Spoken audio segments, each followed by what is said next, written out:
మన జిల్లా ఖమ్మం జిల్లా జన విజ్ఞాన వేదిక అధ్యక్షుడు శ్రీ వి మోహన్ గారిని కూడా వేదిక మీద రావాల్సిందిగా కోరుతున్నాం. అలానే మన జన విజ్ఞాన వేదిక రాష్ట్ర కమిటీ మెంబరు శ్రీ శివనారాయణ గారిని కూడా వేదిక మీద రావాల్సిందిగా కోరుతున్నాం. అలాగే మన వాకర్స్ అధ్యక్షురాలు మేడం కూడా వేదిక మీద రావాల్సిందిగా కోరుతున్నాం. మన సెక్రటరీ గారు వెంకన్న గారు మన స్టేజ్ మీద ఉన్నారు. కోశాధికారి వెంకటేశ్వర గారు కూడా, అలాగే వసంతరావు గారు, అందరి మిత్రులందరితో మన అంబేద్కర్ మన ప్రియతమ నాయకుడు రాజ్యాంగ నిర్మాత గురించి కొన్ని విషయాలు ముందుగా మమ్మల్ని ఇక్కడ రెండు మాటలు చెప్పేదానికి అనుమతించిన మీ అందరికీ ప్రత్యేకంగా ధన్యవాదాలు, కృతజ్ఞతలు చెబుతూ మనందరికీ ప్రత్యేకంగా చెప్పాల్సిన అవసరం లేదు, మనందరం సీనియర్ సిటిజన్సే. అంబేద్కర్ పాత్ర ఏంటి, అంబేద్కర్ ఈ దేశంలో ఏ రకమైనటువంటి రాజ్యాంగం ఉండాలి, ప్రజల యొక్క స్థితిగతులు మారాలంటే ఏ రకమైనటువంటి రాజ్యాంగం ఇది ఉపయోగపడుతుంది, కేవలం సామాజికంగానే కాదు ఆర్థికంగా కూడా వాళ్ళ యొక్క స్థితిగతులు మారాలంటే మన ఆర్థిక నిర్మాణం కూడా ఎలా ఉండాలనే విషయంలో అనేక సూచనలు చేశారు, రాజ్యాంగంలో పొందుపరిచారు. ఆయన చెప్పినవన్నీ రాజ్యాంగంలో రానప్పటికీ చాలా విషయాల్లో ఇవాళ సామాజిక న్యాయం జరుగుతూ ఉందంటే అది మన రాజ్యాంగం. ముఖ్యంగా అంబేద్కర్ లాంటి వారు ఆ విషయాల్లో అనేక వివక్షలకు గురైనటువంటి వ్యక్తిగా ఏ రకంగా ఉండాలో ఆయన చెప్పడం జరిగింది మిత్రులారా.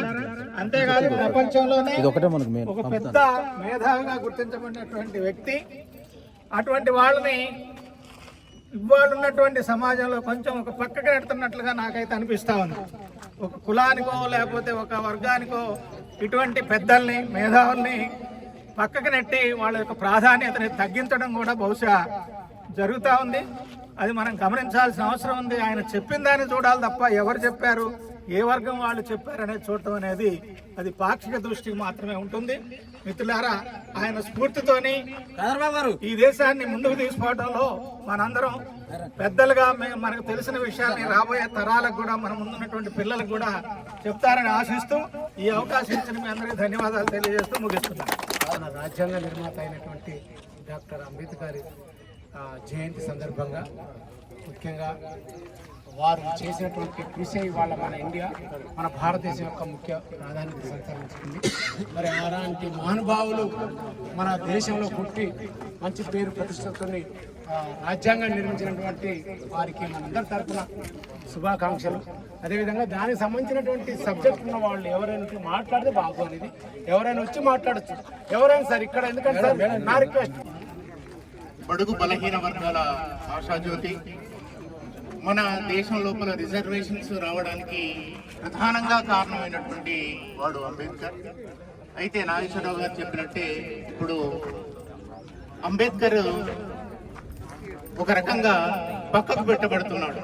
అదేవిధంగా మిగతా విషయాల లోపల కూడా ఇప్పుడు కానీ రాజ్యాంగం ఒక దేశాన్ని నడిపించడానికి రాజ్యాంగం ఎంత ప్రధానమైనటువంటిదో అటువంటి రాజ్యాంగాన్ని